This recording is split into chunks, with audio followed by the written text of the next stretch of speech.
Hey, everybody. We hope you enjoyed this film at LACMA screening of Red, White, and Royal Blue. My name is Mark Malkin. I'm the senior editor of events and culture at Variety Magazine, and I am so happy to be talking to Red, White, and Royal Blue co-writer and director Matthew López. Hi, Matthew. Hi, Mark. How are you? I'm good. How are you? I'm really good, thanks. I'm so happy we get to talk about this. This is a movie I've been, was waiting for a very long time. I was that guy on the beach reading the book. So let's take it back to when did you get involved with the project? At what point was the film at in terms of you coming on board? I read the book. I was sent the book by my agent in early 2020, like just before a month or so before the lockdowns. And he thought I would maybe want to turn it into a musical. And I read it in like a day, I think. And I just fell mad. I just fell madly in love with it. I mean, I just absolutely I'm like you. I wasn't on a beach, but I was, uh in my home in the wintertime, and it just kept me warm. And I called him the next day and I was like, yeah, sure, maybe a musical, but like let's talk about the movie first. And I basically stalked Greg Berlanti and Sarah Schechter until they gave me this job. I was like very, very determined to make this film. It was this kind of certainty. It's the kind of certainty that when you realize that it is that level of certainty, you really, really need to just do everything that you possibly can to make it a reality. And so, yeah, I was very shameless about letting them know that I would absolutely just like mow people down in traffic in order to get. Before we keep talking, so does this mean you are working on the musical version? No, I'm not. I don't happen to agree with my agent that it could be a good musical. I think I can only see it in filmic terms. I think that there are probably like really brilliant people who have an idea for how to turn it into a musical, and I can't wait to see what they do with it. But I my understanding of it is purely filmic. That said, I'd be first to buy a ticket to a musical of this thing. Now, obviously, we know you as a writer. We don't know you as a director. Uh, Mhm. what kind of convincing did you have to do? Or did you just tell them, it's like, oh, I not only want to be writing on this, I want to direct this? Yeah, it was very Sarah Schechter was very smart about it with me, and I was very upfront with her, and I just from the beginning, and I was like, I also want to direct this. I had worked on several films as a writer that hadn't gotten made, and it was starting to get very frustrating because usually it was around the time that a filmmaker came on board, and either they couldn't find a filmmaker for it, or they did find a filmmaker, and the filmmaker did their pass, and then for whatever reason it fell apart, and I was like, let me just, I really want this movie to get made. And I was looking for a project to direct myself. And I just said, if I can, let me just guide this with you to fruition. And they really supported me. And when I turned in my draft of the script, I did it in very intentionally, very, like a director's script. And which Sarah, I remember Sarah's just saying like, well, okay, first of all, like, well done to sort of like write a script that would annoy any director who would lay their eyes on it, but you. So, um, I knew I knew how to make this film. I absolutely, from reading the book, I knew the kind of film I wanted to make. I knew that I could serve the story.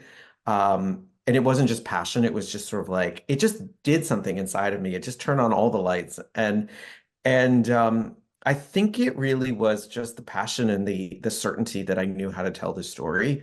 I think that for every filmmaker, there is a different version of the film, right? And I just sort of like was the one who made it very clear that I was like going to prioritize this. I was going to, be a little obsessive about it the way you kind of have to be when you're making a movie. Let's And they start. backed me. And they backed me in the studio, backed me too. And so like they just, I think that passion to get it made was really, really what what convinced them to give me a shot on this. So let's talk about casting. You happen to cast two of my absolute favorites. Nicholas, I got to know because of Cinderella. Cinderella, there was my New York accent. Then Cinderella. Cinderella. Cinderella, you know, Cinderella. And then Taylor, you know, talk about two not only physically beautiful men, but just beautiful men all around. But these were characters that readers really got themselves attached to, and everyone, I think, had their version of what these men look like. Tell me about casting, and how many actors did you look at for each of these roles? Yeah, that first thing is very, very true, and we experienced it, and the only way I could deal with it was just to ignore it, you know, because I knew that for every fan of the book, there was the ideal casting, and I knew that actually most people probably would be disappointed at the casting announcement, not for any other reason than it was just not the person that they wanted, right? And so I knew that the odds of making everybody happy were non-existent. So I just needed to make myself happy, in that I needed to put together the cast that actually made sense for me and how to make the film. And when I met each of them individually, they just sort of instantly rose to the very top of those lists. And then when I put them together, they made perfect sense. They made perfect sense as the characters for me, and even more so, they made perfect sense as a couple. But yeah, we started the casting process this time 2 years ago. I remember Christmas of 21, when everybody was stuck at home with Omicron. I I started going through what ended up being easily over 500 tapes for Alex alone. I mean, just like hundreds and hundreds and hundreds and hundreds of people, which was exciting, you know, like I didn't know that there were that many young Latin actors in the business. Do you know, and like of a very specific age too. And it was really, I mean, obviously, yeah, it's daunting to look at that many tapes, but it's actually really exciting because you never know. Like back when I was the briefest second in my career early on, when I thought I would be an actor, the thing they always tell actors is like, they're really rooting for you. They want you to be the one. And you don't ever believe that. You just think that's crap. It's actually like every time you hit click on the next tape, it's like, are you the one? Are you the one? So that was as thorough a casting process as I've ever been through it on any project. But I'm so happy that we did it because A, it yielded these two in the project, and B, it yielded these two in the project with zero doubts. Do you know what I mean? Like there was no stone left unturned when we decided on these two, and I think it was really helpful to be able to say that to people. It's like, these are the two. I promise you, there are no two others but them. Nicholas had told me that he was actually one of the last interviews I did before the actor strike. And he had told me that he had read with a bunch of different actors, but as soon as he read with Taylor, he knew right away. Yeah, I think he's not alone in that. I think we had, they were quite literally the last pairing we attempted. Wow. And what Nick doesn't know is that there was also a lot of Alex's reading with other Henrys, you know, and so, but Nick's experience of it is definitely accurate in that, like, I put him up against, I think, about 3 or 4 Alexes, and he and Taylor were the very last pairing of chemistry reads that we did, and when as it was happening. And there were some chemistry reads that were promising, that were like, oh, I can work with this. I can, you know, when it was those two from the get-go, and it was on Zoom too, which was like, made me very nervous, you know, like how do we know that they actually don't have, like, I was worried about like the false negative, right? Like, what if they actually get in a room and have great chemistry, but it's Zoom, and what if it's just bad internet connection, you know? But but we got on the Zoom with the two of them, and I swear within like 3 minutes, and that's probably being generous. I knew that we had found them, and it's not surprising to hear Nick say that because it was very obvious to us, and so of course it makes sense that it would be obvious to the both of them. And I remember texting under the cat, like you were all on Zoom, so I was like out of frame texting with Sarah Schechter, going, "We've got them. Here they are. They're great." And she was like, "Yeah, yeah." Everybody knew. Everybody knew within 3 minutes of that Zoom starting that we had found our two actors. And I've read that, you had rehearsals for 2 weeks. Yeah. What kind of banter? Because I feel, with the characters, they had to have that banter. They couldn't be close right away. There had to be Mhm. that tension, that sort of, that witty sarcasm at each other.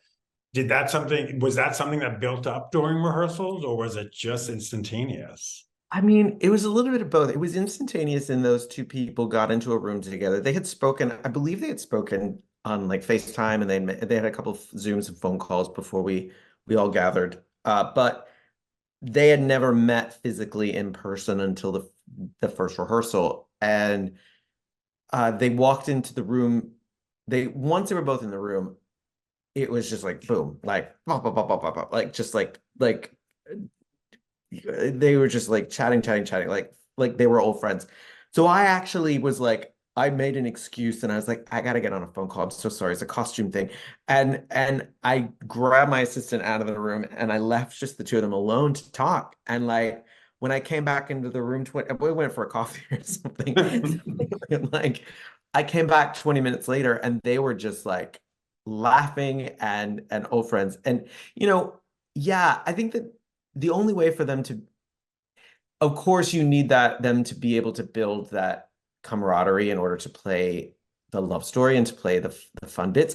But you also need to be able to trust each other in order to play the enemies part of the story. Do you know what I mean? You have to actually know how much to push, how much how much the other person can take. I think that 2 week period, what it was designed for. Yes, I mean, we looked at the text together, we did other scenes with other actors, but it really was, I just wanted those two actors to have 2 weeks of lunches. Do you know what I mean? Right. 2 weeks of like 20-minute coffee breaks, 2 weeks of talking about what did you do the night before, like 2 weeks of them complaining about me, when I'm not in the room. Like that was like so important to me to create a bond, not just through the work that we did in rehearsals, but also just sort of like letting them become very, very comfortable with each other over the course of that time. And whose idea was it to bring Uma Thurman into the White House? I mean, well, I will say that Rich D'Elia, we had an American casting director for the Americans and a British casting director. Callie Valentine Hendry did the British casting. He was so smart in that he started the conversation about Ellen with he proposed this simple criterion for whoever was to play her was, would you vote for her for president? Like that was and it really sort of whittled down the list, It's like yes, no, no, no, no, yes, yes. And Uma was on the list from the very beginning, and it always just made sense to me, and I think it made sense to everybody else as well. And so in all of our conversations and the thing that was really exciting to me about Uma playing this part is I had never, to my knowledge, or at least in my experience, I'd never seen her play a role like this. Do you Mhm. know? She certainly had a lot of power in a lot of her films, in certain roles, but this kind of institutional power, this kind of sort of like of absolute power, and then also combining that with asking her to play a mom, which she hadn't done a lot of in her career so far. And I really loved what she did with the role, and I was really excited about asking her to sort of keep in balance this sort of like the power of the presidency married with with the care of parenthood, that she just sort of kept in this gorgeous balance. And so it was a very easy thing once Uma said, "Yeah, I really would like to play this part." It was like, well, here you go. That we're off to the races now. So you're a first-time director and you're directing Uma Thurman. What the hell is going through your mind? I was very grateful. I was very grateful that I had several weeks under my belt by the time she came. She was with us for about 2 weeks. And I was very grateful too that I had already filmed the scene with Stephen Fry before Uma came to us. So Stephen was my canary in the coal mine in terms of working with a legend, right? Like I had Stephen Fry, I think like week 3, and it was for a day. And I was nervous. I think it was because I got through Stephen Fry's scene intact. And he was, of course, Stephen, such a gentleman and so kind and collaborative and just sort of a delight. But I also was acutely aware that like he's Stephen Fry. And I'm not going to screw around with his, not that I would if he wasn't Stephen Fry, but like you just got to be on your game, right? So by the time Uma came, I had sort of like that experience, but it was very funny because her first day on set was this big, huge, it was the scene at the White House dinner where they're in the tuxedos and they're sort of like, you know, and it was also the day my parents were visiting on the set. And I put them in the movie. There's a little shot of them talking to Prince Henry in that scene. There's a brief shot of them talking to Prince Henry in the scene, the older couple that he's talking to. And so I remember like, I was like, what was I thinking? I have Uma Thurman's first day here and I've got my parents on set. This is stupid. So I basically just was like, I said to my mom and dad, I was like, I love you. I'm so happy you're here. I've got Uma Thurman. And they were like, yeah, go do your thing. And I remember being incredibly aware of the fact that I had this actor who had so much more experience than I did, who grew up on film sets, and she paid me the ultimate compliment of just like treating me no differently than any much more experienced filmmaker than she worked with. And that was the double-edged sword, you know, because it was like both like gave me the room to like create and do my thing, but also like this expectation that I was gonna like, you know, always have an answer and always be ready to collaborate. And it ended up from the beginning just being this really beautiful collaborative experience with her. She came in with these very, very clear ideas about who Ellen was that I would never be able to dictate to her. You know, I needed someone like Uma to go away and come to set ready. And like I just like she and our costume designer, they devised her costumes together. I didn't necessarily feel the need to sort of dictate to her how she would look. I knew I trusted my costume designer, and I knew that Uma and he would like. I think that actually that freedom of her and Keith being able to define how she looked was very key to sort of having her show up on set every day feeling ready to play this part. So did you try to cast or get any real royals in the movie? No. You know, one of the things that was really important to me is to make sure that people understood that this was a fictional royal family.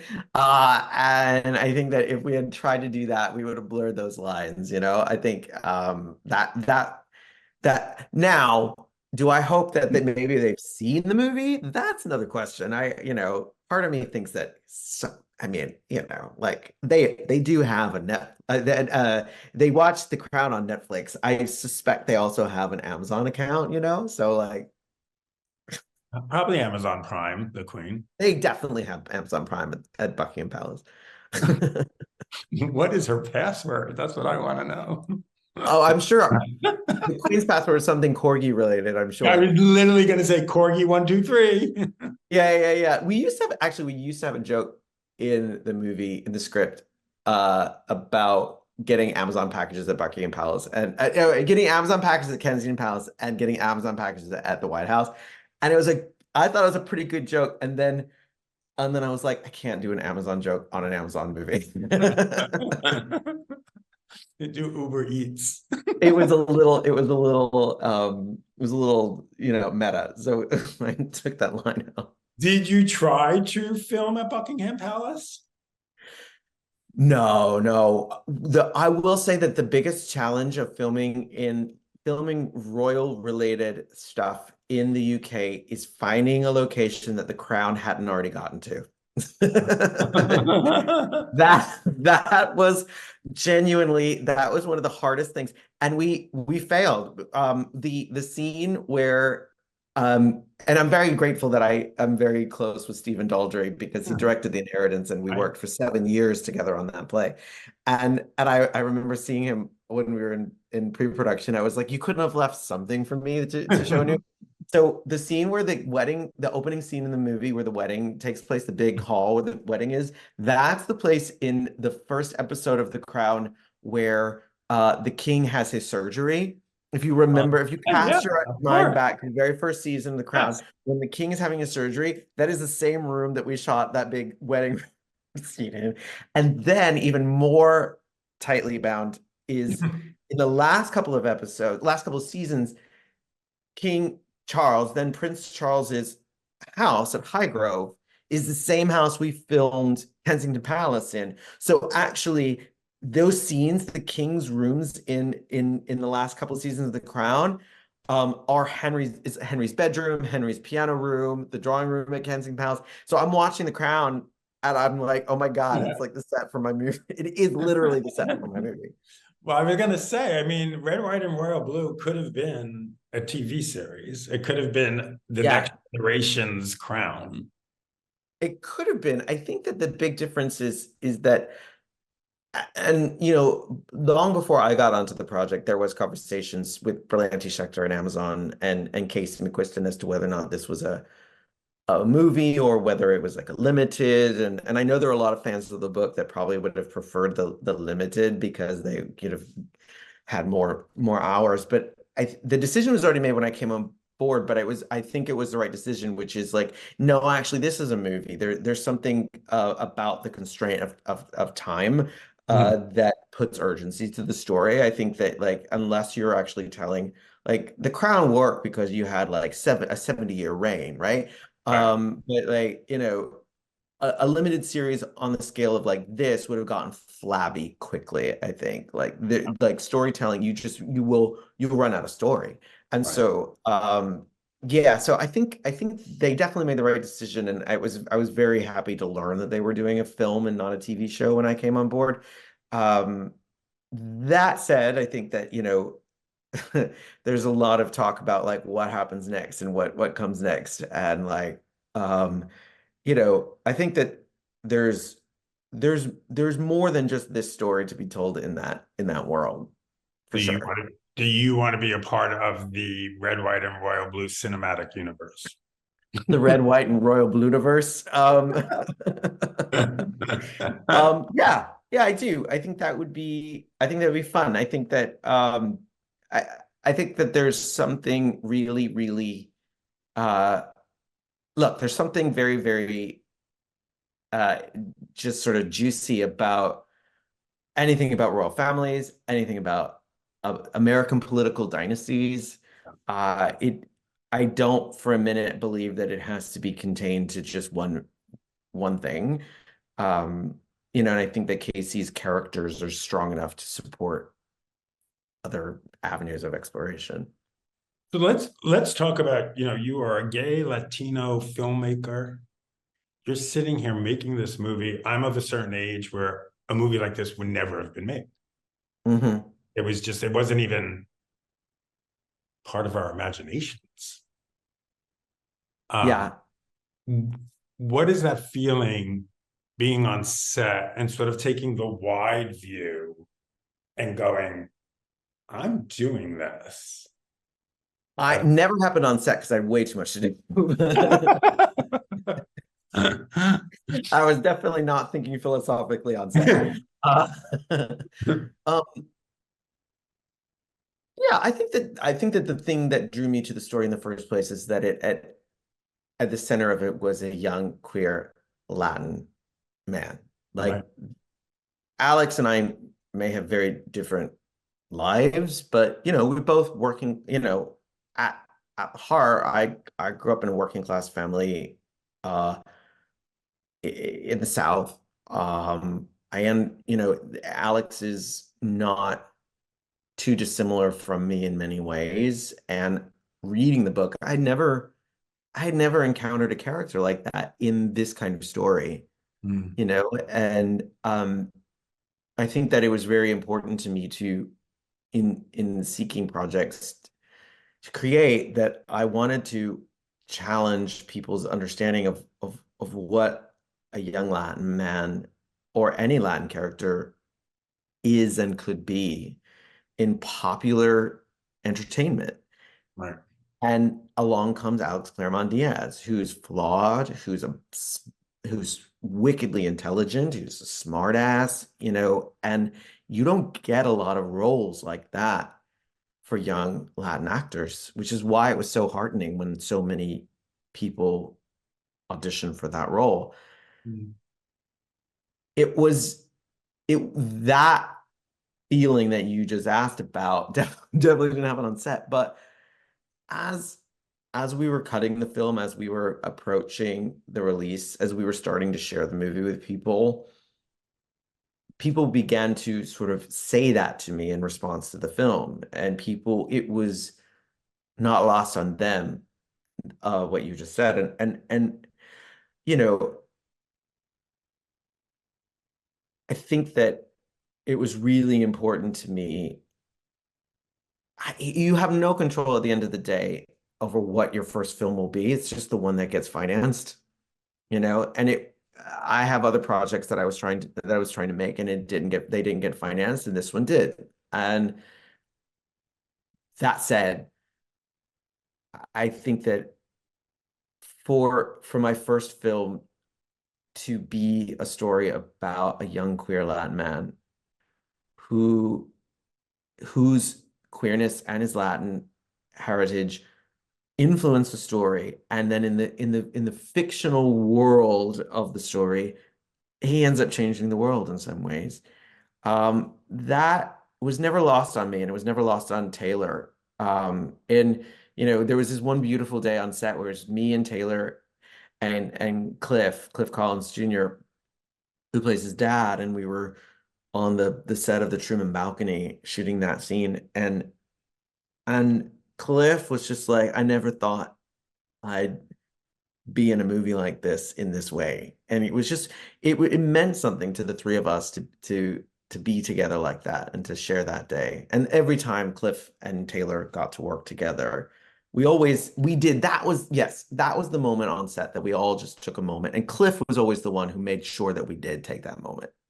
Because it's important. And I think that to ignore it, I don't think that's what people should be talking about when they talk about the film. The film is more than that.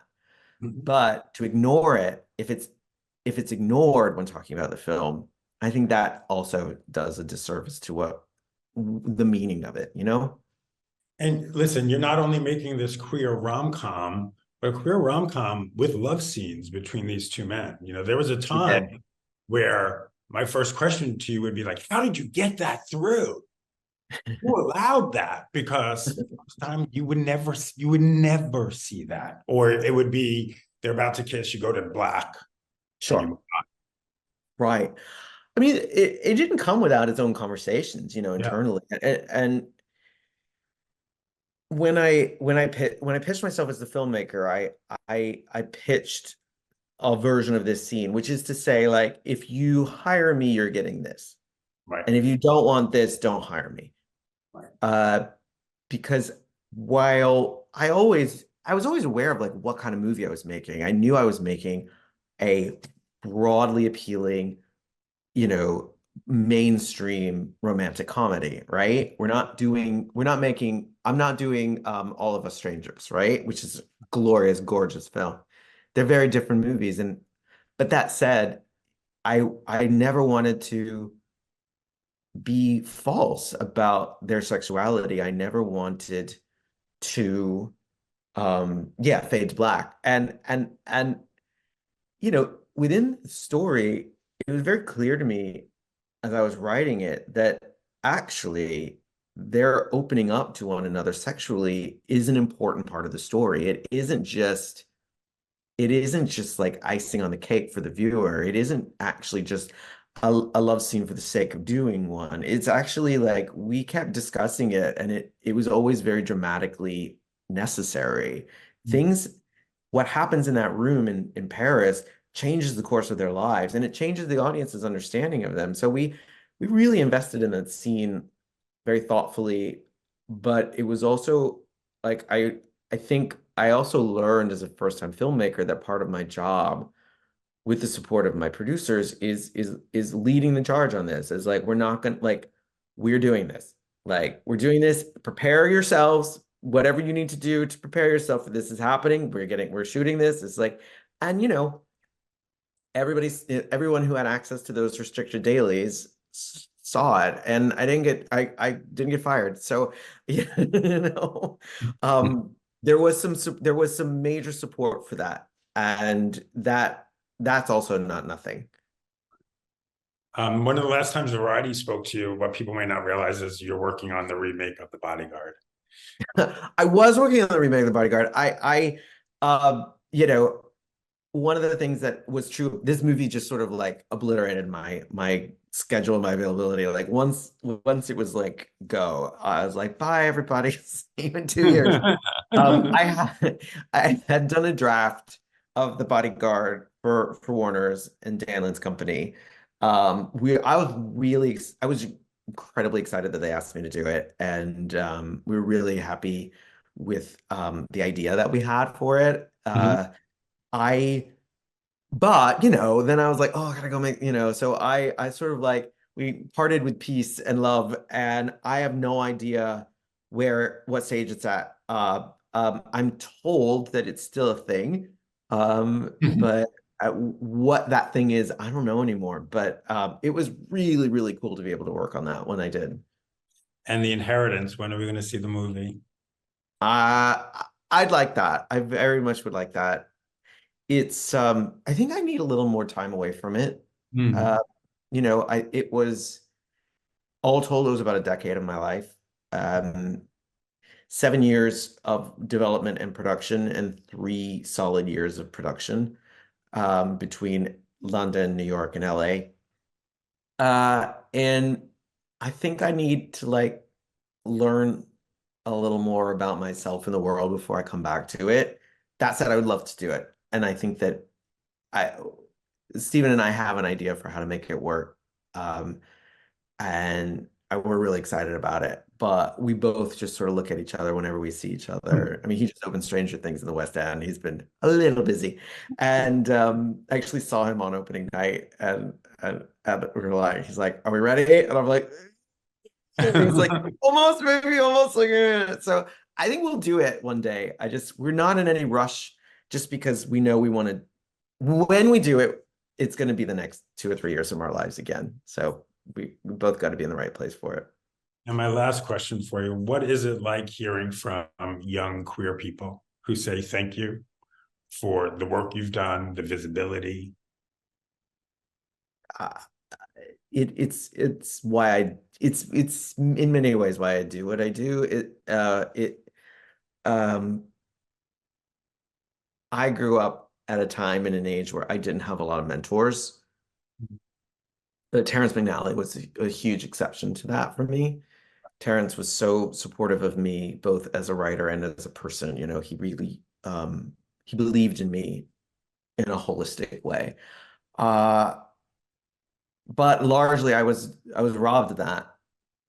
And I felt like I did a lot of the stuff that I did on my own without any, not without any help, but without any guidance, about how to be and who to be in the world and how to do that.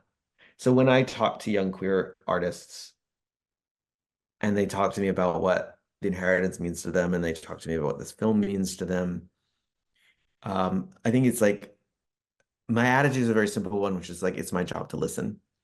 Like, especially with Inheritance, which is like, I've occupied 7 hours of your time. Like, now it's my turn to be, if I've been in transmitting mode, now I have to be in receiving mode, and there's something really beautiful about being told regularly by people for whom it was intended that it hit the mark, that it did what it set out to do. And I think my hope is that I get to continue to do things like that, and I get to continue to watch what younger artists make, maybe not even in response to what I do, because that's a little narcissistic, but just as a result of what I've put into the world, I'm so excited to see what others put out into the world. If my work has impact on their lives as artists. What a gorgeous note to end on, Matthew. Thank you for having me. A special thanks to Film at LACMA and Amazon MGM Studios for this virtual screening and conversation. If you'd like to recommend Red, White, and Royal Blue to friends and family, or you want to watch it again, it's streaming now on Prime Video. Hello, everyone. I'm Sam Ekman of GoldDerby, and here with me is Matthew López from Red, White, and Royal Blue. This story began as a successful novel, obviously. What was it to you about the book that really cried out to you and needed to be this movie? It was very generally, it was the wonderfulness of the novel, and then it was really more specifically these characters, especially Alex and Henry. And then very, very specifically for me, it was Alex as a character. I had never read a book with a queer Latinx character in the lead that was so complexly yet also positively drawn. He was such a I knew that if I had seen him in a movie growing up, that would have really changed the way I thought about myself. And I wanted to make sure that other young Latinx audience members, kids growing up watching, had that chance. Yeah, and I think it's a romance film, and I don't think it works without the chemistry between the two main characters. It has to be really palpable, and your leads certainly have it. How do you even begin to look for that during the casting process? I mean, honestly, the casting process, we spent months looking for these two actors, and we saw a lot of really wonderful people for it. And you had to sort of cast to the chemistry, and we had some really wonderful choices. I was very sort of glad in the choices that we had, but individually, Nick and Taylor were both so wonderful, but we tried all these different combinations, and we put the two of them together, and it was just instant. I mean, it was like plugging a light into a socket, plugging a lamp into a socket. It just was there, and it was there. I mean, the funny thing is it was there instantaneously from the hellos before they even started doing the scene. So it was pretty. We just created the opportunity to have luck, which was we saw a lot of people. And I think, the physical relationship they have is a huge part of the book. It becomes obviously a huge component of the movie. And it's just, I think like a lot of the sex scenes are depicted in a way, like especially the Paris scene, in this very vulnerable, honest way that you don't really see a lot on screen, frankly. So how did you handle those kind of super intimate moments?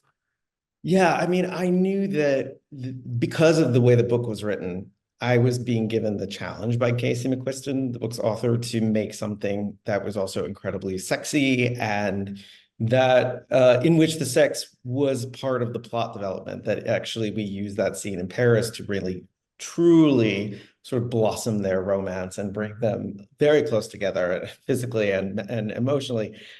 We talked a lot about the journey that these two characters take with each other sexually, and how each encounter throughout the film sort of brings them even more, makes them even more vulnerable with each other, and just sort of creates that attachment that you need in these two characters.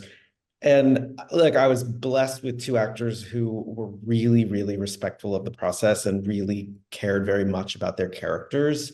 I had an amazing intimacy coordinator, and the four of us, we talked a lot about what that scene in Paris needed to be for the story, and how we could best pull that off in a way that was both appropriate to the story, getting what we needed for story, and then also making sure that these were things that these two actors felt comfortable doing.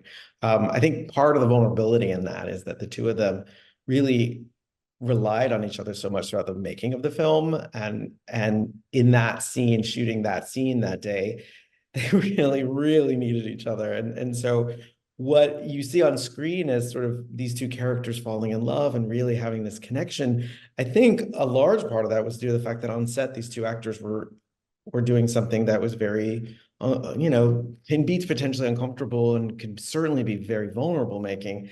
And they knew that they needed each other. And so that the eyeball to eyeball connection between them in that scene was real. Yeah, I think it takes it to something where, you know, you think of this story and it's, oh, it's a steamy romantic comedy, but it's also, it takes it to a very deeper emotional level as well. Is that a difficult, like, tonal shift for you in the making of this? Yeah, we talked a lot about the tone of it. You know, throughout much of the film, I really wanted the tone of it to feel like a 1930s screwball comedy. I was looking at a lot of Howard Hawks. I was looking at a lot of Preston Sturges, and I was encouraging the actors to watch those movies and to sort of to come to set prepared to do something in that style. However, I think one of the things that was so true about the book and so successful about the book is that Casey never really flinched at allowing it to you to feel things. And you know, the movie is a comedy for sure, but I think that we all sort of understood that it also needed to operate as a drama. And it was primarily a comedy that stopped being a comedy every now and again in order to deliver the drama. So that tonal shift that we tried to pull off in the Paris scene, it was one of the few sort of through the looking glass moments that we had in the film, that we were telling the audience that still going to be a comedy, still going to have a lot of fun at this movie, but these feel like high stakes endeavors. And so, yeah, tone for us was such a big thing, and we spent a lot of time discussing it and then really keeping honest with ourselves on set. One of my other favorite moments is courtesy of President Uma Thurman, which is great casting as a president, because she has this heart-to-heart with her son, which is kind of like what I feel like most gay people would dream of when they think of an accepting parental moment like that. Can you talk about crafting that moment with her? Yeah, you know, actually, Casey and I were talking about that scene recently because in the book, it's really played for laughs. The book is very, very comedy forward. And again, I knew that when I was working on the script, I needed to sort of soften the comedy there, and I needed to deliver a really human moment between these two characters. Like in the book, she's like, all right, come back. And she's like in a couple of hours, and she's made a PowerPoint presentation, and she's like, explain this to him. And I was like, that's not going to really work in the film. We need to A, just keep moving, but B, tonally, we need to see this mother actually see that her son is desperately in need of some care and some attention and some love. So when I was writing the scene, then especially when I got on set with Uma and Taylor, you know, I basically was like, look, this is an opportunity to sort of like be the greatest mom ever. And you know, Uma has 3 kids, so she's, you know, done, you know, she's had a lot of parental experience, far more than I have. But I think what she saw in the scene and what we really had a lot of success pulling out of her in it is a woman who never expected to have this conversation with her son, but who as virtue of being like a really kick-ass president, knows exactly what to say in this moment. She's probably far more educated on sort of gay sexual health than even her son is, and as this progressive, you know, Democratic president. And I think, you know, watching the scene, a lot of people tell me that it's sort of like, not only is she sort of like the mom that everybody wishes that they had, but like she's the president that everybody wishes that we had. We had a lot of fun doing that scene, and a lot of it, I think, for me and for those of us working on the film, is a lot of wish fulfillment in that scene. Boy, wouldn't it be great if that's how that played out in homes across the world. And certainly wouldn't it be great if every US president knew off the top of their heads what that, you know, got to get their son on Truvada. You know, so yeah, I'm glad you mentioned that, because that was one of my favorite days of shooting, and especially with Uma. This is your directorial debut. You have plenty of credits as a writer, but what was there like a skill set from writing that you thought directly applied here that really helped you? No. All new. Not of it. It's a totally different skill set. You know, I think that I was blessed to have Stephen Daldry as a kind of directing mentor, unofficial directing mentor for me when we did The Inheritance together, which was basically me spending 3 years watching Stephen direct and understanding what a good director looks like. So I do think that the overlap between observing Stephen direct a play of mine and then taking those skills onto set very much, that was always in my mind. It was always, what would Stephen do? I was also reading the Mark Harris's Mike Nichols biography while we were making the movie. So I had these like Stephen Daldry, Mike Nichols in my head as I was making it. But yeah, no, it's a totally, I wish I could say that it was just the easiest transition, but it's an entirely different skill set. I think the thing that is undeniable is that storytelling is storytelling is storytelling. Story is the same. It works in a different tempo on film for sure, but the things that I learned as a storyteller on the stage absolutely applied to my work as a director. Everything else, it was totally new to me, and I learned on the job. Well, it was a great time to learn on the job, and the end result was wonderful. So thank you, Michael, Matthew, so much for sitting with me. I'm here with an incredible group of directors, and your styles I think, are all so different. So I kind of want to dive into process a little bit.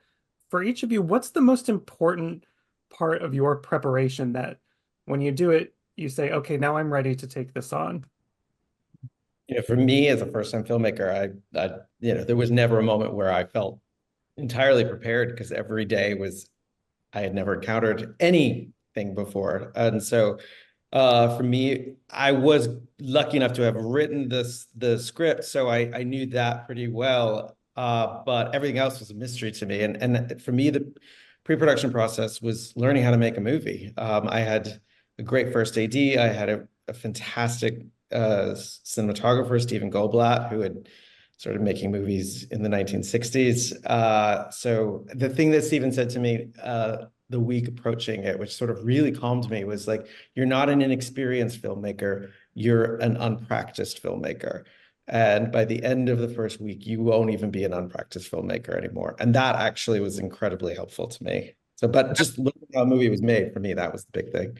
I'm curious, what happens when you have a performer there and you can tell like there's like one more magic something that they need to really nail the scene. How do you go about talking to an actor to really get that performance out of them that you're looking for? I made a decision never to lie to my actors. I was always just incredibly honest with them about everything. And where that ended up helping me was not necessarily when I told them that they needed something else, or that thing, something was missing. It was a really great tool when I told them it was great and they believed me. I was like, no, we don't need to do another one. We can move on. I have what I need. Being honest with them ended up being a time saver when things were going well. I learned that I'm the first viewer. I'm the first watcher of the film. I'm in my monitor and I'm watching their performance as it happens. And my job, I'm editing their performance on set in so many ways. And my job is to tell them what I'm seeing and hope that they believe what I'm saying to them. Are there certain directors that you all really admire and maybe try to emulate, or at least get inspiration from in your career? Who are those people for you? For me, it was the screwball comedies of the 30s and 40s. I watched Preston Sturges films. I watched Howard Hawks. I probably watched Bringing Up Baby like half a dozen times. Really, for me, what it was just is like getting to understand how comedy works on screen with actors that I know are really adept performers, and just learning how they would just shoot these scenes in one and get their actors in a frame as much as possible together. And just what was said earlier is like, get out of the way early on and just sort of like figure out how much of this scene you can get in one. That way, watching all those directors just let their actors breathe and react and not edit so much of their performance. That for me was the big lesson that I took watching early stuff. Matthew, welcome to AwardsBuzz. Thank you so much for joining me. Thanks for having me. So Matthew, I'm very familiar with your Broadway work, and I'm very curious how sort of your experience as a playwright informed not only adapting the Casey McQuiston novel, but also your approach as a director. Yeah, I love that question. I think that as a playwright, obviously my first impulse is to be text forward. And that was certainly very helpful in the early stages of the adaptation, really focused on story. I always wanted to make something in the style of a 1930s screwball comedy. I was looking at, these Preston Sturges films, and also Bringing Up Baby was a film I had everyone on the in the cast rewatch. So in that, I think my playwriting skills and experience definitely helped me. I think when it came time to shooting the film, I then had to sort of trust that the text was there and focus really on the visuals. And those two things, I think the attempt to really hone the script. We spent 2 weeks in rehearsals, and I told the actors, I was like, this is your time to question everything, to challenge me as a writer. If anything is weird in your mouth, if it comes out strange, let's change it. And then when we got on set, it was like, now the script is frozen. And unless we really have a new idea that is just too good to pass up, let's just sort of not worry about the text anymore. We know it, we agree on it, and let's just focus on performance and let my DP and I worry about the visuals. The one thing that we did, which I was so happy with, which was we really focused on as many oneers as possible. Yeah, there were a lot of scenes where I didn't go in for coverage. I really wanted the actors to be loose and free in the frame together, sharing a frame together, playing the scene as if it were a play almost. And I think that definitely my theater training allowed me to help guide them to these natural performances that you see in the film. It helps when you have such great actors. They don't really need a lot of help, but I think pushing them to just really focus on the play, on each scene as a little play, and let me worry about each scene culminating in a movie. That's where it came from for me, from the theater. That's what I brought with me to this process. And, I have to be honest, I actually didn't know that Red, White, and Royal Blue was sort of your film debut. And I say that because it comes across as very confident, and just hearing you speak, I feel like you really knew what you wanted. And it was like a very self-assured debut. And so I wonder, what did you sort of prioritize? And how did you sort of lock into these ideas? First of all, thank you. Yeah, I think by the time I got around to filming, when we got into principal photography, I had spent well over a year of my life working on this film, right? I first started writing the script, and then in pre-production, casting, every decision that was made just brought me closer and closer to the inevitable day when I would film it. And so, I went to film school in a way in preparing for this film. And when I got on set, I remember my Stephen Goldblatt, my director of photography, legendary Stephen Goldblatt. He said something to me on the first day of filming, which is, don't forget, you're not an inexperienced storyteller. You are merely an unpracticed filmmaker. And by the end of the first week, you'll no longer be an unpracticed filmmaker. And so everything that probably filled me with anxiety had everything to do with technical questions about filmmaking. And I had Stephen there. I had a great camera crew. I had a great crew, period. And so I also had producers who really were supporting me, and quite frankly, actors who had all made more films than I had. So I think what you see on the screen that I'm really grateful that comes across as sort of ease and confidence really was just, a question of preparation and a lot of support, Well, I think, and something else that really has stuck with me when I think about the film is the warmth and the empathy. And so, I wanted to ask you about that. How did you sort of make these characters feel so real? I know that sounds so, I don't know, simple, but it's not, right? No, I mean, look, I will answer your supposedly simple question with like a supposedly self-serving answer, which is like, that's just who I am as a writer. You know, that's just how that's the world I operate. My plays, I think if I'm known for anything as a playwright, it's just having enormous empathy for my characters, and then that in turn just sort of creates enormous opportunities for the actors to have empathy for their characters, which then in turn creates empathy on the part of the audience.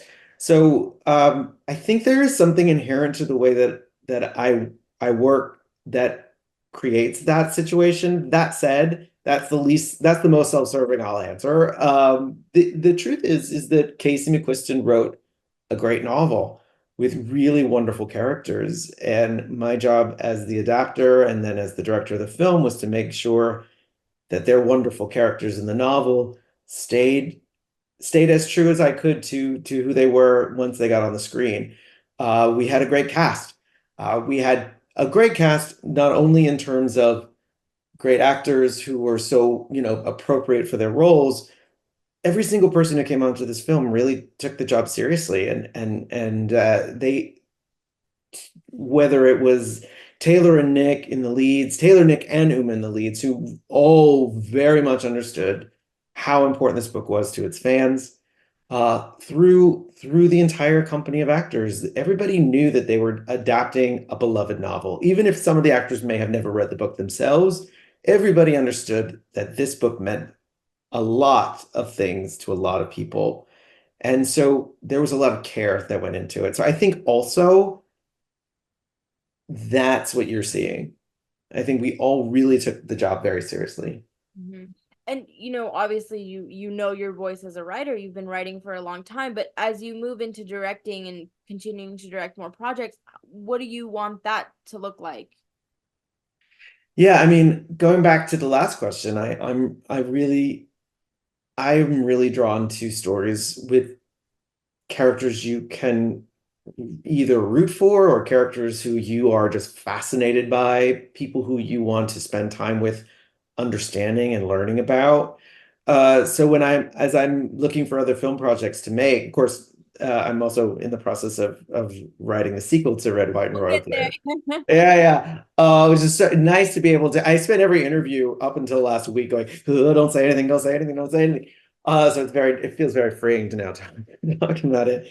Yeah, I mean, the projects that I'm looking at, the projects that I'm developing right now as a filmmaker, I think the thing that unites all of them is just they're fascinating people inside those stories, whether it's a true story or whether it's a novel that I'm potentially adapting. I need to be fascinated by the people in it. I need to encounter a person either that I know so well, I know exactly how to write, or a character that fascinates me so much that I will get lost in examining them. Mm-hmm. And now that as you mentioned, it's a very beloved novel and it's a very beloved movie now. And so I have to ask you, knowing that it's sort of out in the world, there's so many young people watching it, and this is going to be the movie that sort of shapes their idea of a rom-com the same way that the rom-coms you mentioned earlier shaped you. And so, I mean, what does that feel like? I mean, it had always felt like a tremendous responsibility, again, because the book is so beloved. And I mean, I'm one of the people who loves the book, right? I read this book and I fell madly in love with it, with its characters, and I knew I had to tell the story on film, and I knew I fought for the job directing it, and Greg and Sarah like trusted me and supported me. But I went into this knowing that there'd be hell to pay if I screwed it up. I mean, the fans of the book are incredibly protective of it. And I knew that I had a very narrow channel to travel in order to deliver something that was both true to the novel and yet also was so its own unique thing as a movie. And so the fact that it did land so happily with the fans of the book, that it gained new fans on its own accord as a movie. I mean, it's every filmmaker's dream. I am so grateful that I am my first film, which was so high stakes just for me personally as a first movie, and then in addition, the high stakes quality of how beloved the novel is beyond my wildest dreams. We knew that people would see it because the book was so popular. We had no idea that it would do the thing that it did in the world. And we were all, I think we're a bit not surprised, but just amazed. And then I think we've spent the last 9 months of our lives just absolutely delighted by it. Just really happy. I mean, there's just no other way to be other than just happy and delighted. Yeah, I love how you've just lit up, like you can see it. Well, it's fun, you know? I mean, it's just absolutely nobody wants to spend 2 years of their life working on something and then just have it ignored. And the last thing you can say about our film is that it's been ignored, but it's another thing entirely for it to be loved and to feel that love coming from people who have seen it, you know, to have them express it both privately and very publicly. It feels great. So the scene that I feel like everyone talks about and loves is like the cake at the wedding, which was great. But my favorite scene of the movie is when the two of them are texting and they sort of are like in each other's spaces. I thought that was so cute and clever, and I'd never seen anything like that before. So like, what scene from the movie as a fan now do you look back and maybe take the most joy in or the most pride in?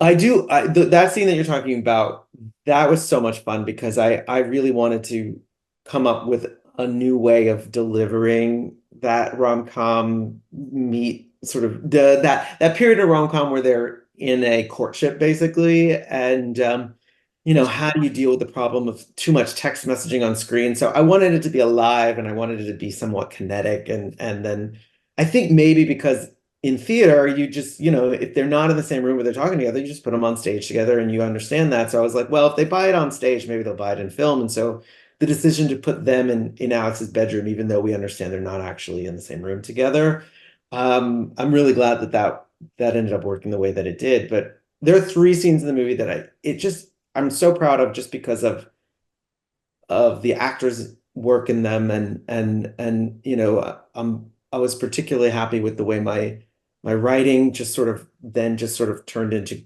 you know, went into their brains and became great performances, which is the scene between Taylor and Nick in Alex's bedroom after their first hookup with the key, and they're sort of declaring themselves to each other. I think that that's just sort of like peak chemistry for me between the two of them. And that was one of the last scenes we shot. They were so comfortable with each other by then. They knew each other's rhythm so well, and it comes across, I think. And that's a crucial scene for them to have such great chemistry. And the scene between Taylor and Uma in the Oval after he comes out to her, sitting on the sofa, again, you can just see the trust and the love and the respect that they have for each other as actors. And it comes through in that mother-son relationship. And then, of course, the scene where Sarah Shahi cashes them in the hotel room, which was so much fun to shoot. And we were working in the smallest room imaginable, and trying to get a crew and a camera, and then Sarah Shahi in that room. Those are the 3, and it's because it's just like everything sort of converged perfectly to make those scenes what they are. Okay, so let's talk about the sequel. What can Sure. you tell me? I'll take any scrap that you can give, trust me. You know, now that we've announced it, now of course we're back on clamp down on details. Ask away and I can probably dodge any answer. Well, how long have you been I guess, how long have you been ruminating on it? How far are you in maybe developing your ideas? Because there's no book from here on out. There's no book. And, you know, when we were on set, we were joking, and everybody else was joking. I was just trying to get the movie made, but, you know, oh, we can make a sequel. A sequel would be great. Oh, it could be a trilogy. And everybody had these grand plans for it. And then, you know, the movie came out, and we saw what it was sort of doing in the world and the response that it had, and the way people were not just watching it, but rewatching it many, many times over. And we all knew that there was more story to be told. And you know, the problem that we had was that the film came out during the strikes. And so, you know, we just sort of were allowed to watch this thing transform our lives and the lives of the people who fell in love with the movie, but we couldn't really there was no conversation because we weren't having conversations at that point. Then the strikes ended, and I called up Casey and I said, I think we can make another film. Do you have any plans to write a book? And Casey's like, no, I'm working on other books that are really exciting to me. I don't think I want to write another book, but maybe we both sort of came to the idea that maybe we can write a screenplay together. And so we went to Amazon with this idea. They, of course, were really excited to engage with us about a second film. And so Casey and I have spent the last several months just sort of what if, maybe this, maybe that. What do we want to do with them? Where do we want to take them? What's this character's journey? What's that character's journey? And so we've been in a process over the last several months of asking those questions of ourselves and coming up with a story. The only thing that is important to me is that and the challenge, I think, for us is, I think you need to recapture in some ways what made people fall in love with the first movie, but you don't want to repeat yourself. So how do you, and I don't think that in a sequel, if you don't advance their characters, if you don't get them sort of to the next stage of their lives, if there's not challenges that are sort of late 20s, problems for a character, then you're sort of like not really servicing the needs of the characters and probably not delivering a good movie. So we're having a lot of conversations about what does it mean to be in a relationship for a little while and be in your late 20s and have career questions come up, have family questions come up. So we're dancing around those questions and as we are putting a story together. Matthew, I so appreciate your time and how open you've been. As I let you go, is there anything that I didn't ask you about, or just final thoughts, things you want to cover? No, I thought this was, yeah, I loved our conversation. I thought it was you asked the questions that have always been on our mind. So thank you. Well, I'm really excited to see what the happily ever after looks like in the sequel, and I hope we can touch base in the future. And thank you so much. Thank you. I love this movie so much. I Well, like this interview is off to a very good start. Well, I have to say though, like I sort of I think I'm a little bit more cynical than like my husband is. My husband is very he's like the sweetest person ever, and he was so excited to watch the movie, and I just melted with this. This felt like, I'm a huge romantic comedy person, so it felt weird, and I'm sure you've heard this a million times, but it was sort of just like finally something for us that feels really grand. Like Trick is one of my favorite movies. A lot of people don't even know it. I showed it to a bunch of trust me, I know Trick. I've seen that movie a lot. I showed doing a sequel. I think so. I think something happened. I don't want to speak out of turn, but I think something happened because it was right around COVID hitting really hard. Because I remember I was at a gay film festival when I lived in Rochester, and Jim Fall came to talk there, and he did like a Q&A, and he announced that they were doing a sequel. I think that was in like 2018 when that happened. Wow. So I think they're trying to. If there was going to be a sequel, you probably would have seen it by now. Yeah. So who knows? I could be wrong. I did kind of just want to ask you though, in a general sense, like, I don't say like, I even hesitate to call it a romantic comedy, but I mean, like, I guess I wanted to know, like, because it is romantic and it's comedic, whatever. I guess I wanted to know, like, if someone says to you romantic comedy, what are some of your favorite movies? I mean, I should start with the ones that I used as references for this one, which was Bringing Up Baby. It's one of my all-time favorites. Yeah.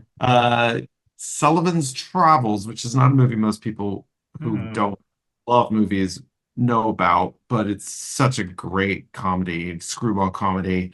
I don't know if you call it a rom-com. I guess there's the Veronica Lake in it. And Moonstruck. I mean, Moonstruck is one of the all-time greats. I do love When Harry Met Sally. Recently, I just saw I saw in my travels, I saw a film called Rye Lane, which came out last Oh year. yeah, yeah. I loved. It's a good I movie. absolutely loved that movie. Yeah, those are, I mean, and honestly, anything by Richard Curtis, anything by Mm, Richard, either I love directed or written. like he did About Time, didn't he? He did About Time, which is one of my Uh favorite movies. that's so It's underrated. it's an underrated masterpiece. I also love uh I mean, you know, Four Weddings and a Funeral. I mean, I could go on and on, but Yeah. it Yeah, just I feel like sometimes I think we've gotten to a point where saying something that has romance and has comedic elements, I feel like some people view that as like a not a badge of dishonor, but I think that's I think movies that feature both of those heavily are a lot trickier to um hit out of the park like this does. Just it's so, and I just rewatched it last night. It's so beautifully paced. It feels like almost like it's an hour and 20 minutes with such amazing thank you. emotional beats. Where were you Yeah. when I was wrangling with the studio over the runtime? Um, you know, I look, a lot of that is the book. Mhm. The book obviously is far longer than the movie ever could be, and I had to do quite a bit of condensing in order to get it even at 2 hours. Mhm. I Yeah, knew that there's a lot in the book. Yeah. I could never, ever, ever get it a minute longer than 2 hours. So I had that sort of brick wall. Uh, and I got it in right there at the edge. You know, I think that look, I think that comedy is such a funny thing in that people seem to think they know what it is, and then they have, you know, oh, it makes me laugh. Well, it must be a comedy. And you know, there are some funny dramas out there, you know, Oh yeah. and there are some very, very heart tugging comedies. I mean, About Time. I cry Mhm. every time I watch that movie. Yeah. Uh, and and so you know, I think that in terms of the pacing of it, in terms, I knew that it both had to have something approaching a rom-com kind of sort of a pace to it. But you know, it's set in the White House and at Buckingham and Kensington Palaces, and there's this gorgeous scene in the book at the V&A in the middle of the night where they dance, and I Mhm. was like, this is I actually I started calling this a love story, and I really was working. I worked overtime in pre-production and in post-production to like rid people of the I rid people's minds of the notion that we were making a rom-com. We're not making a rom-com, we're making a love story. Mhm. And if you think about the movie as a love story instead of a rom-com, it also works, you Yeah. know. And you know, I'm glad that people think it works as a rom-com because, you know, that wasn't we weren't allergic to that. But I also Mhm. just sort of felt like we need to be honest with ourselves about what movie we're making here. It isn't When Harry Met Sally, and Yeah. um it isn't Moonstruck. Yeah. Yeah. It's I don't know. I feel like the longing and the feeling of feeling alone and maybe people not understanding you and finding Yeah. that in somebody else who can really connect with that. I mean, I think that is the weightiest and most meaningful thing, at least to me when I watch it. I mean, the fact that it's sort of like this ideal of um these two people who can find each other and connect on that level. I think that is very heart-rendering, not to be cheesy, but heart-rendering, I Well, guess. I don't think a traditional rom-com could have a sex scene like the one we have. I mean, I remember like somebody in the process of making a film did say to me, like, you know, well, they don't, you know, Tom Hanks and Meg Ryan don't have a big sex scene in Sleepless in Seattle. Mhm. And I was like, well, they would if they looked like Nick and Taylor. Yeah. Uh, Oh God. but I again, I think that the idea of a rom-com goes only so far I for agree. explaining. Yeah, I agree. I mean, I have to say, sort of on that note, thing that I want to, I guess, personally thank you for is there was the editing, just in terms of the edit that makes me like giggle is when it cuts to the Washington Monument. After Can I tell you something? That's please. such an accident. That was so Really? unintentional. No, So- because the funny thing is, Sorry, I don't want to know it. no. It's hilarious because we had a more intentional joke, which was back in the day, and I know I'm asking for trouble because people are gonna like, oh, let's see the extended scene. Not gonna happen. But the polo sequence used to be a lot longer. There was dialogue. It was, careful sleuths can see, like in the curtain call, you see a shot of Ellie Bamber in a dress that we never see her in the movie. Things like that. Yeah, and then it was sort of a late thing in the editing process where I had a changeover of editors because when my first editor was starting a new job, and my Nick, my second editor, not Nick Gautzing, came in and was I said, can you help me fix this scene? It's bumming me out and I don't know what to do with it. And he cut together a version of what became the polo sequence. But originally the scene in the tack room between the two of them when they're going at it had dialogue and it was a little longer. And we cut from Taylor pulling Nick's trousers down to a shot of a bottle of champagne popping open. That's funny. That was intentional. With the Washington Monument, I swear to God, we tried so many different ways to cut out of that scene, and we couldn't do it. And I was just like, well, let's just find some really good like stock footage of DC at night, and let's just go to DC at night, and then we'll come back in. And we looked at a bunch of different ones, and that one looked the prettiest. And this is late in post-production, so we were getting all punch drunk. And it wasn't until we did a screening, like I think we might have done like, I don't know if it was a fan screening or if it was actually like a test screening, but that cut got a laugh. And I was like, it's the champagne cork. We've done it. We just didn't realize we were doing it. That's great. Oh my God. Okay. I have to say about the I was reading the book. I was about halfway through when I got a screener for the film, and I was like, I can't finish. I wanted to read it fully before I watched it. And then You had the screener just burning a hole in your inbox. I know, right? it was just like Joey, just calling at me the whole time.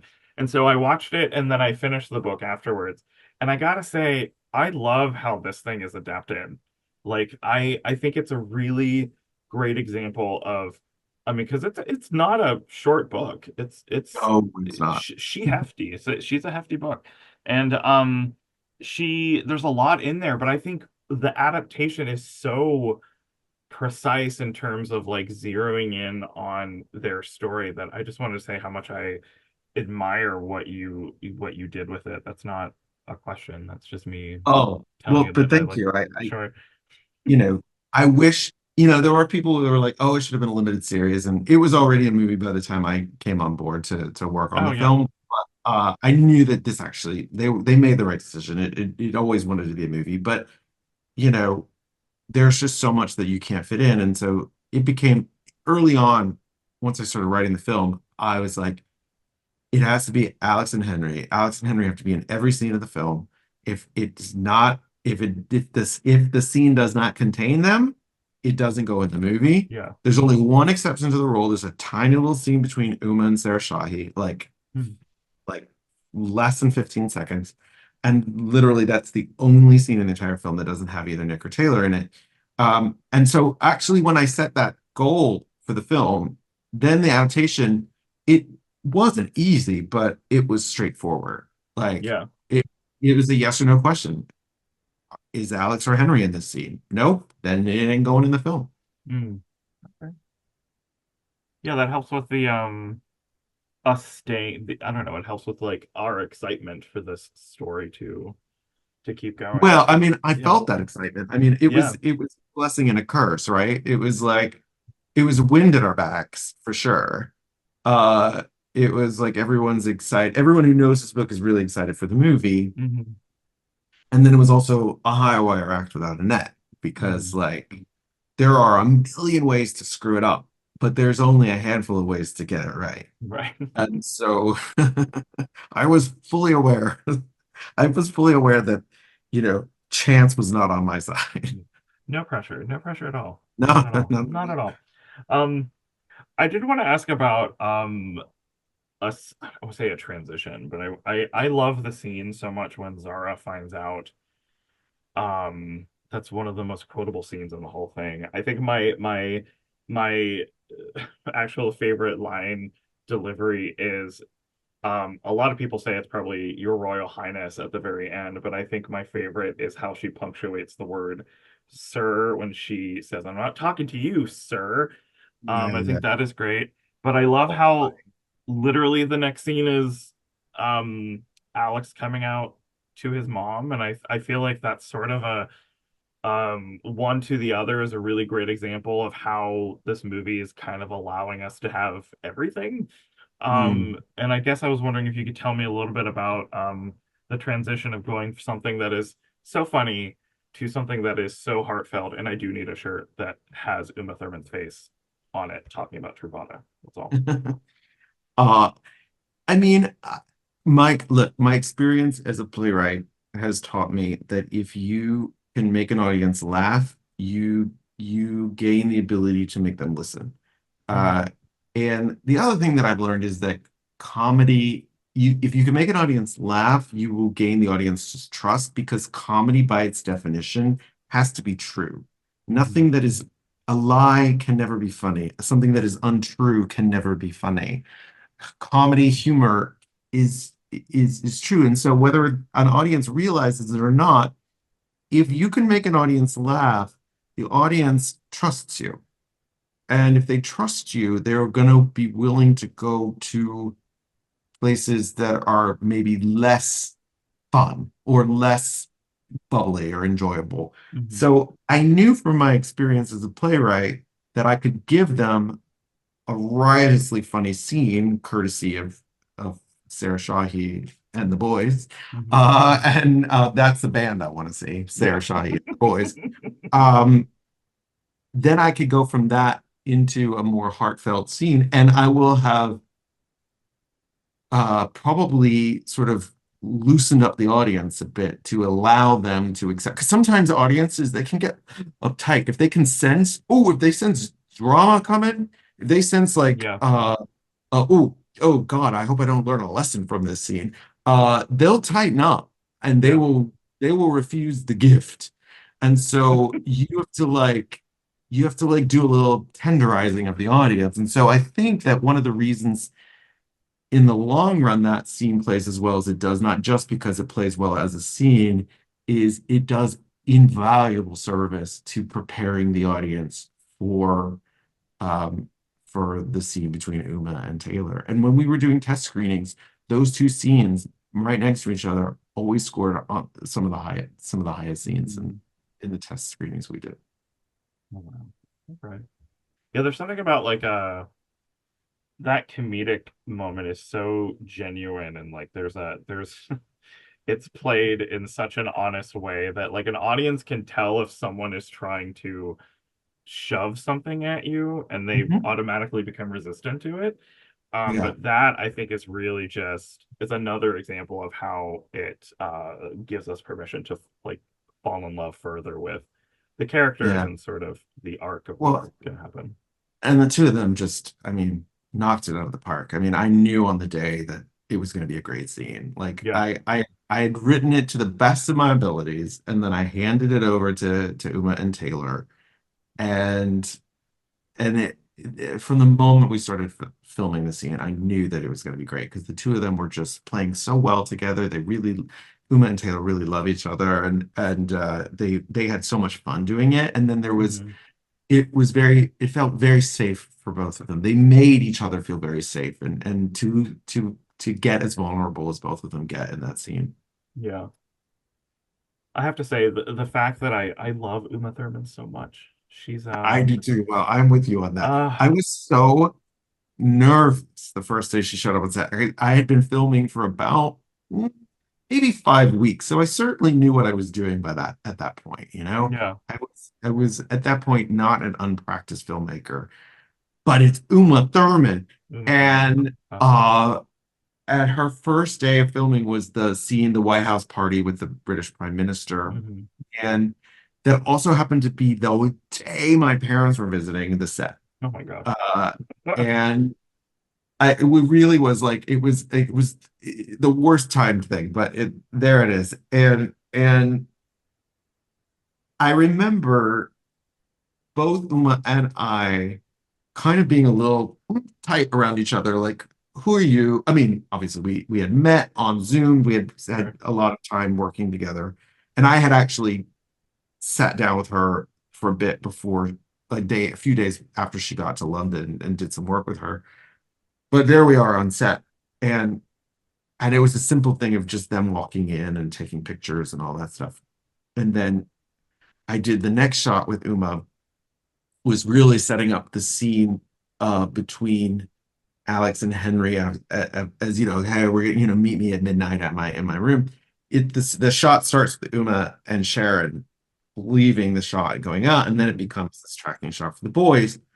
And I guess for some reason I did that first before shooting. I don't know, but she watched me. Oh no! I'm telling you wrong. We did her coverage first, did Sharon's coverage, then we turned the camera around, we shot the boys. And so Uma had a chance to watch me working with the boys, and I could tell out of the corner of my eye, Uma was watching me. And I knew well enough to know she's not just passively watching me, she's studying me. She wants to know who the hell I am. And so I remember putting on a bit of a show for her, and I was like, oh, Uma's watching me. So I was like being really, really just sort of like very collaborative with the boys, and I'm just like, and meanwhile, I'm like, I feel like I'm still auditioning for Uma. But what I will say is, after that first day with her, I knew that I had gained her trust. And to gain Uma Thurman's trust as a filmmaker, to have that great, iconic actor let you in and give you permission to challenge them and play with them and make stuff with them. It was such a thrill, and it was honestly the greatest compliment I have ever been paid by an actor, was just to be trusted by Uma Thurman, you know? Yeah. I mean, you got like this cast is insane. If I thought about it yesterday, I was like, actually, I don't know why it didn't pop into my like Uma Thurman, Stephen Fry. I will say the first time I watched it, I did not know Stephen Fry was in it. And I, in a room full of other homosexuals, just screamed out Stephen Fry. And there were some younger people that didn't know who Stephen Fry was, and I tried to educate them as best of my ability. And well, they know now, don't they? They know now. I was like go watch a lot of his other stuff, just because that man, I can listen to that man, read a Campbell soup ad. That was a fun day to have Stephen on set. That was really, you saw all the younger, it was just Stephen and the younger cast, and they were all they were all on their best behavior. And I was like, why can't you act like that when Stephen Fry's not on set? Yeah. And then then they're children on the playground again. But we had, it was so great to have him, and a real thrill to be able to direct him, and the loveliest man. He is a big E.M. Forster fan, like I am. And so we, on the lunch break, we just sort of sat in a corner and talked about E.M. Forster together until I had to force him to go back to work. Yeah, he's great. I mean, I love watching Stephen Fry play a homophobe. That's just so much fun. Yeah. I mean, that could be your next movie. Just like just a whole movie about directing Stephen Fry. I would watch that. I would very much watch that. I guess just a couple of things I wanted to just tell you that I appreciated, if that's okay. Yeah. That museum scene, I loved. I love that every statue, I mean, it was really about form and silhouette and affection. I was like pausing the TV last night, like going through, like looking at everything. I thought that's a really beautifully, um, That that's a beautifully gently directed scene. I love that scene so much. that's also, I mean, I have to give a lot of credit to Stephen Goldblatt, my cinematographer, who made that scene look the way it did. I went in with a very clear sense of what I wanted. Stephen had the very challenging sort of barrier to creation, in that the museum wasn't going to allow him to bring any lights in. And so a cinematographer without his gaffer is, sort of, a diver without his oxygen tank. And he figured out, he and his gaffer, they figured out how to use the existing light in the museum. All the lights obviously are directional lights, and they're pointed at the statues. And so Stephen was like, we were started talking, he goes, I can light the hell out of the statues using the existing light there, and then the boys will be in shadow. And I was like, that's perfect. And so it really was. We watched several scenes from The Great Beauty, which was one of the visual sort of influences for us on that scene. And yeah, it just became a dance with the camera and the statues, and the boys actually sort of, for a time, they kind of vanish in the shadows, and that's exactly what I wanted. So this sort of limitation that the museum put on us actually created this wonderful scene that it was very aligned with what we wanted to do. Yeah. Okay. Well, thank you so much for your time, Matthew. I have to say that rewatching it, I rewatched part of it like 2 days ago, and then I finished it again yesterday. There's a lot of I don't know, the whole thing about idealism versus realism. I think that's very interesting, especially as we hurtle towards November. That's a really interesting thing to think about. It's just, just as a giant super gay nerd, I don't know, I love this movie so much, like unabashedly so much. Like when I saw the video of you folks announcing the sequel and everybody screaming, I was just like, I can't imagine what it would have been like in that room, because It was insane. It was so much fun. I mean, we were so excited to announce it. I mean, that obviously it had been planned for quite a while. I don't know how we kept a lid on it for as long as we did. And I mean, everybody guessed, but we, until certain benchmarks are met in terms of, agreement to participate, announcing a sequel is not really smart.